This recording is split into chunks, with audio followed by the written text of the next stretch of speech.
প্রবাসী বাংলাদেশিদের যে দীর্ঘদিনের দাবি ছিল বাংলাদেশের জাতীয় সংসদ নির্বাচনে ভোটে অংশগ্রহণ করার ব্যাপারে, শেষ পর্যন্ত সেই ব্যাপারে বাংলাদেশ নির্বাচন কমিশন মতামত দিয়েছে। তারা বলছে যে প্রবাসী বাংলাদেশিরা এখন পোস্টাল ভোটের মাধ্যমে আগামী যে ত্রয়োদশ জাতীয় নির্বাচন, যেই নির্বাচন নিয়ে এখন অনেক কথাবার্তা হচ্ছে, সেই নির্বাচনে ভোটে অংশ নিতে পারবেন। এর আগে জাতীয় যে নির্বাচন কমিশন তারা তিনটি মাধ্যমে প্রবাসীদের ভোটে অংশগ্রহণের বিষয় নিয়ে বাংলাদেশের রাজনৈতিক দলগুলোর সাথে দীর্ঘদিন ধরেই কথাবার্তা চালিয়ে যাচ্ছিল। এর মধ্যে একটা অনলাইনে ভোট দেওয়া, একটা হচ্ছে পোস্টাল ভোটের মাধ্যমে ভোট দেওয়া, আর একটা হচ্ছে প্রক্সি ভোট দেওয়া।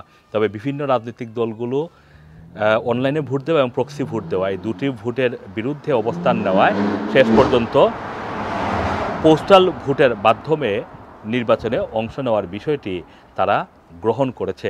এবং ইলেকশন কমিশনের পক্ষ থেকে বলা হয়েছে যে তারা ভোটারদের কাছে সরাসরি পোস্টাল, যারা আসলে অনলাইনে নিবন্ধন করবেন সেই সব ভোটারদেরকে সরাসরি তারা পোস্টালগুলো তাদের অ্যাড্রেসে পাঠিয়ে দেবে এবং সেখান থেকে প্রবাসীরা ভোট দিয়ে সেই পোস্টাল ভোটটি আবার রিটার্ন পাঠাবেন। তবে সেটা কি স্থানীয় বাংলাদেশ হাই কমিশনে যাবে, না বাংলাদেশের নির্বাচন কমিশনের সরাসরি বাংলাদেশে চলে যাবে, নাকি হাই কমিশন যে বিভিন্ন দেশের যে দূতাবাসগুলো রয়েছে সেখানে নির্বাচন কমিশনের কোনো ইউনিট গঠন করা হবে কিনা, এই বিষয়টা আসলে এখন পর্যন্ত নিশ্চিত না।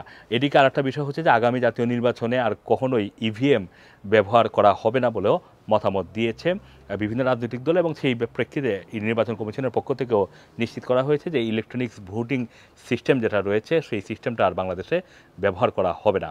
প্রবাসীদের জন্য দীর্ঘদিনের একটা দাবি ছিল এবং বিশেষ করে যুক্তরাজ্য প্রবাসীরা দীর্ঘদিন ধরেই এই প্রবাসীদের ভোটাধিকারের বিষয়টি নিয়ে কথাবার্তা বলে আসছিলেন।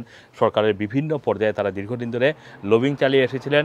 5 আগস্টের পরে যখন বাংলাদেশে যে পরিবর্তিত সরকার ব্যবস্থা চালু হয়, অন্তর্বর্তীকালীন সরকারের সাথে প্রবাসীরা এই বিষয়ে বারবার লবিং করেছেন। ডক্টর মোহাম্মদ ইউনূস যখন লন্ডনে এসেছেন, প্রবাসীরা যে কয়েকজন তার সাথে দেখা করেছেন তার মধ্যে কেউ কেউ এই প্রবাসীদের ভোটাধিকারের বিষয় নিয়ে কথা বলেছেন।